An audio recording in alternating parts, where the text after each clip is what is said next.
ఎక్కడ దేశం మొత్తం మీద మన ఆంధ్రప్రదేశ్ రాష్ట్ర రాజకీయం ఆంధ్రప్రదేశ్లో తెలుగుదేశం పార్టీ గవర్నమెంట్లోకి రాబోతుంది.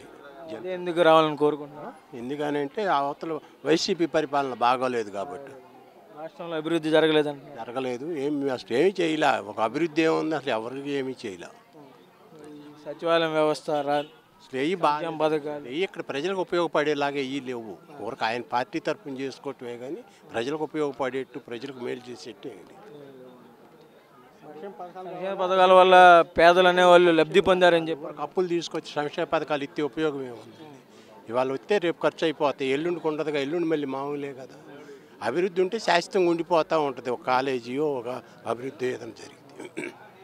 అభివృద్ధి ఎవరు వస్తే సాధ్యపడుద్ది అని అనుకుంటున్నారు? చంద్రబాబు నాయుడు గారు వస్తేనే సాధ్యపడుద్ది అనేది. రాజధాని కూడా ఎవరితో సాధ్యపడుతుంది? రాజధాని మా ఆయనే కట్టాలనేది మా ఆశ. కడతాడని కూడా ప్రజలు. ఈసారి అసెంబ్లీలోకి ఎన్ని సీట్లతో వెళ్ళే అవకాశం? మేము అనుకోవటం 125 130 సీట్లతో వెళ్తాడు. పొత్తు ఉంది కాబట్టి జనసేన పొత్తు.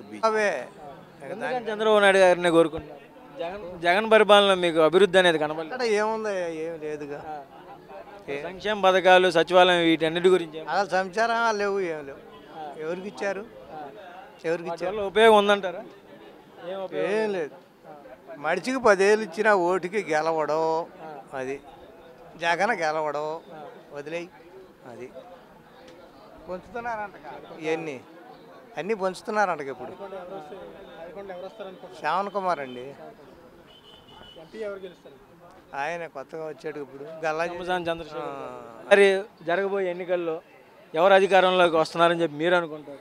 నాకు అసలు రాజకీయం తెలియదయ్యా. మీరు ఎవరికి సపోర్ట్ చేస్తారు? మేము చంద్రబాబుకి చేసుకుంటాం. చంద్రబాబు నాయుడు గారికి ఎందుకు సపోర్ట్ చేయాలనుకుంటున్నారు? రాష్ట్రం బాగు చేస్తాడని. జగన్ గారి పరిపాలన బాగాలేదా? ఏం బాగుంది చూస్తున్నాంగా మనం 5 సంవత్సరాల నుంచి. ఇక్కడ మా రాజధానే కాదు, రాష్ట్రమే బాగు చేయలేకపోయాడు ఎక్కడా కూడా. రాష్ట్రం అభివృద్ధి జరగాలంటే ఎవరు రావాలనుకుంటున్నారు? ఒక చంద్రబాబు వల్లే అవుతుంది అది. నియోజకవర్గం నుంచి ఎవరు గెలిచే అవకాశాలు ఉన్నాయి? శ్రావణ్ కుమార్ గారు గెలుస్తాడు. పార్లమెంట్ అభ్యర్థిగా పెమ్మసాని చంద్రశేఖరరావు. ఈసారి బాబు గారు అసెంబ్లీలోకి ఎన్ని స్థానాలతో అడుగు పెట్టాలనుకుంటున్నారు? 130 నుంచి 140 దాకా వస్తాయి అనుకుంటున్నాం. రాజధాని చంద్రబాబు నాయుడు గారు వస్తే డెవలప్ అవుతుంది. జగన్ గారి పరిపాలనలో రాజధాని అభివృద్ధి జరగలేదా బాబు? రాజధాని అభివృద్ధి, రాజధాని కాదు, రాష్ట్రమే అతలాకుతలం అయిపోయింది, సర్వనాశనం చేశాడు. ఇప్పుడు చంద్రబాబు నాయుడు గారు వచ్చినా కూడా ఎంత టైం పడుతుందో కూడా తెలియదు డెవలప్ చేయడానికి. అది రాజధాని ఏరియాలో రోడ్ల పరిస్థితి ఎలా ఉంది?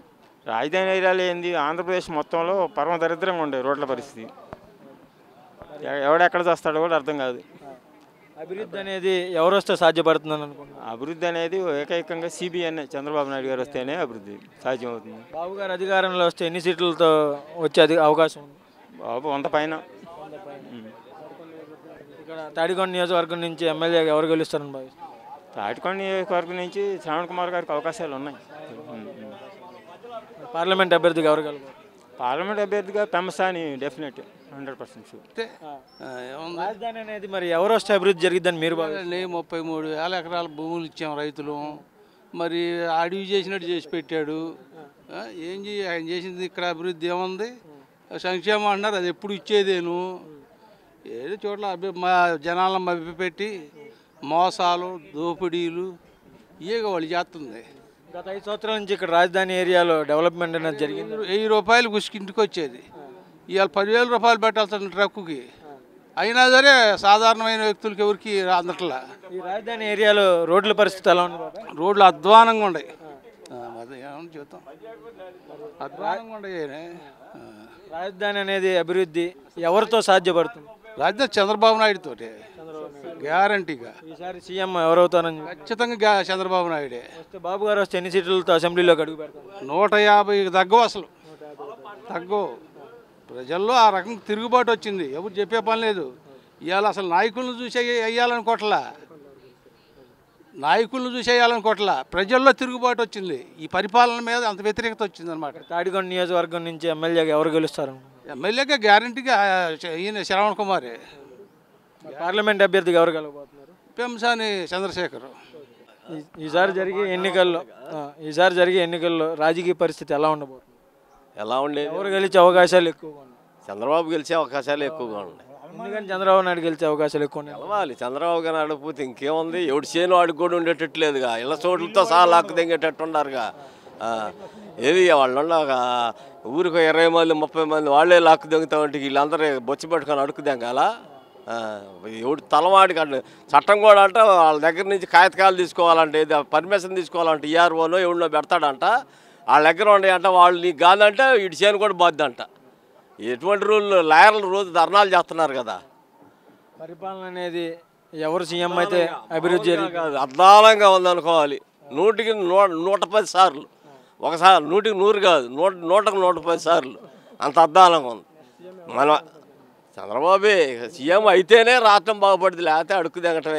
సీట్లతో అసెంబ్లీలోకి అడుగు పెట్టబోతున్నారు. ఇక మనకి శాంతం ఆ సర్వేలు మనం చేయలేం కాబట్టి మీరు ఎన్ని అనుకున్నారు? 140 150 దాకా వస్తాయని గారు. ఇద్దరు పొత్తు, ముగ్గురు పొత్తుగా ఇప్పుడు మరి ముగ్గురు పొత్తు. ఎవరు వస్తారు? చంద్రబాబు నాయుడే. రాజధాని అభివృద్ధి ఎవరితో సాధ్యపడుతుంది? చంద్రబాబు నాయుడే, ఇక అసలు అనుమానమే లేదంట, అసలు అనుమానమే లేదండి. మరి జగన్ పరిపాలనలో అభివృద్ధి మీకు కనబడలేదు? అసలు అభివృద్ధి ఆడుంది, మట్టే పోయిపోతే గుప్పిడి మట్టే, ఇంకా అభివృద్ధి కూడా ఉండే పక్కన కొట్టపోతున్నాయి. సచివాలయం, సంక్షేమ పథకాలని అభివృద్ధి వాళ్ళంటున్నారు. మరి దాని మీద సమాధానం? ఇది నెచ్చుకేసి కొట్టుకున్నా ఈ నీళ్ళ చంద్రబాబు నాయుడు ఆ రోజు ఆయనే ఇచ్చాడు, కొత్తగా ఈయన ఇచ్చేది ఏమి లేదు. ఆ చంద్రబాబు నాయుడు వచ్చినా అయ్యే ఇస్తాడు, అంతకని ఎక్కువ ఇస్తాడు. ఏమంటే అంతకని ఎక్కువ ఇస్తాడు చంద్రబాబు నాయుడు. తాడికొండ నియోజకవర్గం నుంచి ఎమ్మెల్యేగా ఎవరు గెలవబోతున్నారు? తెలుగుదేశం శ్రవణ్ కుమార్, అనుమానమే లేదు. ఈ 20,000 మెజార్టీ. పార్లమెంట్ అభ్యర్థిగా 10 మంది చంద్రశేఖరం. బాబు గారు అధికారంలోకి వస్తే ఒకవేళ ఎన్ని సీట్లతో అధికారంలోకి వచ్చే అవకాశం ఉందనుకుంటున్నాను? జనసేన 150 సీట్లు, అనుమానం లేకుండా 150 155 వస్తాయండి, అనుమానమే లేదు. సీఎంగా మీరు ఎవరిని చూడాలనుకుంటున్నారు? సీఎంగా చంద్రబాబు నాయుడు గారిని చూడాలనుకుంటున్నాను. చంద్రబాబు నాయుడు గారిని ఎందుకు చూడాలి? ఆల్రెడీ హైదరాబాద్ని ఏ రకంగా డెవలప్మెంట్ చేశాడో మనకు అందరికీ తెలిసిన విషయమే. కాబట్టి ఇక్కడ ఎప్పుడైతే ఉమ్మడి రాష్ట్ర విభజన జరిగిందో ఆ తర్వాత కూడా మనకంటూ ఒక రాజధాని ఉండాలని చెప్పి భూ సమీకరణ అనే ఒక కొత్త పథకాన్ని తీసుకొచ్చి ఆయన ఏ విధంగా చేస్తారో మన అందరికీ తెలిసిన విషయం. అభివృద్ధి ఒక చోట కేంద్రీకృతం అవ్వకుండా 3 రాజ్యాలు చేసామని చెప్పి వాళ్ళు అన్నారు. మరి దానిపైన మీ అభిప్రాయం? మరి ఆ రోజు ఏం చెప్పారు అసెంబ్లీ సాక్షిగా? మరి ఆ రోజు ఎందుకు ఒప్పుకున్నారు? మరి ఈరోజు అధికారంలోకి రాగానే 3 రాజధానులను ఎందుకు చెప్పారు? కేవలం వాళ్ళ యొక్క స్వార్థం కోసం ఇలాంటి మూర్ఖపు నిర్ణయాలు తీసుకున్నారు తప్పితే ప్రజలకి ఒక అభివృద్ధి అనేది చూపిద్దామని చెప్పి వాళ్ళైతే అధికారంలోకి రాలేదు. అదేదో ఒప్పుకుంటే ఆ రోజే ఒప్పుకోవాల్సిందే. ఆ రోజు మేము భూములు ఇచ్చి ఉండేవాళ్ళం కూడా కదా ఆయన ఒప్పుకున్నట్టయితే. ఎందుకంటే ప్రభుత్వం అనేది ఏ ఒక్క ప్రభుత్వం కూడా కంటిన్యూ అవ్వదు, శాశ్వతం కాదు. ప్రభుత్వాలు మారుతూ ఉంటాయి. మారినంత మాత్రాన ఈరోజు ఒక మాట రేపు ఒక మాటగా ఇలా నిర్ణయాలు తీసుకొని ఈరోజు రైతులను ఇంత ఇబ్బందులు పెట్టకూడదు ఏ ప్రభుత్వం కూడా. గత గవర్నమెంట్లో చూసాం, ఇప్పుడు భూ సమీకరణ జరిగిన తర్వాత ఎలాంటి డెవలప్మెంట్ చేశారో 70% 80% వరకు జరిగింది. అసెంబ్లీ వచ్చింది, కొన్ని పరిశ్రమలు తీసుకొచ్చారు, అలాగే ఇక్కడ దగ్గరలోనే కాలేజెస్ తీసుకొచ్చారు, విట్ కానివ్వండి, ఎస్ఆర్ఎం కానివ్వండి. మరి ఈయన వచ్చిన తర్వాత ఎలాంటి అభివృద్ధి చేయకపోగా 3 రాజధానులు అంట ఈ కాలయాపనే సరిపోయింది తప్పితే కనీసం ఆ 3 రాజధానుల్లో కూడా వైజాగ్లో కానివ్వండి, ఇటు అమరావతి 2 రాజధానులు ఉన్నాయిగా. సరే కర్నూలు అంటే పక్కన పెట్టేయండి, న్యాయ రాజధాని. ఈ 2 రాజధానులన్నా కనీసం డెవలప్మెంట్ చేయాలిగా, ఆగిపోయిన పనులను కొనసాగించాలి కదా. అటు వైజాగ్లో కూడా ఉన్న వాటిని తరలించి తీసుకెళ్ళిపోతున్నారు. ఆఖరికి విశాఖ ఉక్కును కూడా ప్రైవేటీకరణ చేస్తున్నామని కూడా ఈయన అధికారికంగా ఏ ప్రకటన కూడా చేయలేదు. దీన్ని మేము స్వాగతించడం లేదు, దీన్ని మేము అడ్డుకుంటామని కూడా ప్రకటన చేయలేదు. మరి ఇలాంటి ముఖ్యమంత్రిని ఇంకా ఎన్నుకొని ఏం ఉపయోగం చెప్పండి ఎవరైనా? రాజధాని ఎవరితో సాధ్యపడుతుంది? బాబు గారితోనే సాధ్యపడుతుంది, చంద్రబాబు నాయుడు గారితోనే. అభివృద్ధి అనే దానికి మారు పేరు చంద్రబాబు నాయుడు గారు. అవినీతికి, అక్రమాలకి, అన్యాయాలకి మారు పేరు ఎవరంటే జగన్మోహన్ రెడ్డి గారు. ఈసారి ఎన్ని సీట్లతో అధికారంలో రాబోతున్నారు? అది మెజారిటీ పరంగా ఎక్కువగానే రావచ్చు అనుకుంటున్నాం, కానీ పక్కకైతే మేమైతే చెప్పలేము. ఎందుకంటే టీడీపీ జనసేన రెండు, అదిగాక ఇప్పుడు మళ్ళీ బీజేపీ కూడా పొత్తులు ఉన్నాయి కాబట్టి అది ప్రజల నిర్ణయం. ఎక్కువ మెజారిటీతోనే రావచ్చు. ఎందుకంటే ఈరోజు రాష్ట్రం మొత్తం ఈ ప్రభుత్వానికి వ్యతిరేకంగా ఉన్నారు. అన్ని వర్గాల వారిని నడి రోడ్డు నుంచోబెట్టాడు కాబట్టి తప్పనిసరిగా ప్రజల్లో అయితే వ్యతిరేకత ఉంది. ఎక్కువ మెజారిటీతోనే బాబు గారు అధికారంలోకి రావచ్చు. తాడికొండ నియోజకవర్గం నుంచి లోకల్ ఎమ్మెల్యేగా ఎవరు కలవబోతున్నారు? ఇక్కడైతే ఎప్పటి నుంచో కూడా మాకు తాడికొండ నియోజకవర్గానికి టీడీపీ పెట్టింది పేరు. సో టీడీపీ అభ్యర్థిగా తెనాలి శ్రావణ్ కుమార్ గారిని పేరు ఖరారు చేశారు కాబట్టి ఆయనే వస్తారని ఆశిస్తున్నాం. పార్లమెంట్ అభ్యర్థి గారు ఇంకా పార్లమెంట్ కూడా పెమ్మసాని చంద్రశేఖర్ గారు కదా, సో ఆయనే వస్తారని అనుకుంటున్నాం. 24 జరగబోయే ఎలక్షన్లో ఏ పార్టీ తరపున ఏ పార్టీ అధికారంలోకి రానుంది? తెలుగుదేశం పార్టీ, జనసేన కూటమి. తెలుగుదేశం జనసేన పార్టీ కూటమి ఎందుకు అధికారంలో? ఎందుకంటే ఈ సన్నాసాడికి అధికారం ఇచ్చారు, పాలు ఇచ్చి ఆవును వదిలేశారు. ఎగిరెగిరిదనే దున్నపోతుని తెచ్చుకుంటే దున్నపోత 5 సంవత్సరాల నుంచి ప్రతిరోజు ప్రతి ఒక్కరిని ఎగిరెగిరి తంతానే ఉంది. ఇంకేడతాం దున్నపోతే మరి సంవత్సరాల వారి ఏడతనులు తింటాం. పాలు ఇచ్చావు అనుకో, చక్కగా పాలు ఇచ్చేది, రోజు పాలు పిండుకుంటాం, పాలు తాగుతాం. కాబట్టి పాలు ఇచ్చే ఆవు లాంటి చంద్రబాబు నాయుడు గారిని లేకపోతే జనసేన తెలుగుదేశం పొత్తులో వీళ్ళ 2019లో బాబు గారిని ఓడించారు, దాని మీద మీ అభిప్రాయం? 2019 అంటే ఒక్క అవకాశం అన్నాడు. మరి యువకుడు ఆయన వయసు అయిపోయింది, ఇది కుర్రాడు బాగా అభివృద్ధి చేస్తాడు, బాగా డెవలప్ చేస్తాడు, ఎక్కువ పరిశ్రమలు తీసుకొస్తాడు, రాష్ట్రాన్ని ఉద్ధరిస్తాడని చెప్పి ఒక్క అవకాశం అంటే అందరూ ఇచ్చారు. ఏమి లేదు, రాష్ట్రాన్ని నాశనం చేశాడు, సర్వనాశనం చేశాడు. ఒక్క పరిశ్రమ రాలా, ఉన్న పరిశ్రమలన్నీ వేరే రాష్ట్రాలకి తరలిపోయినాయి. వీళ్ళ బెదిరింపులు తట్టుకోలేక మా అభివృద్ధి లేదు, అరాచకం, రాక్షస పరిపాలన, ఇంకేముంటుంది?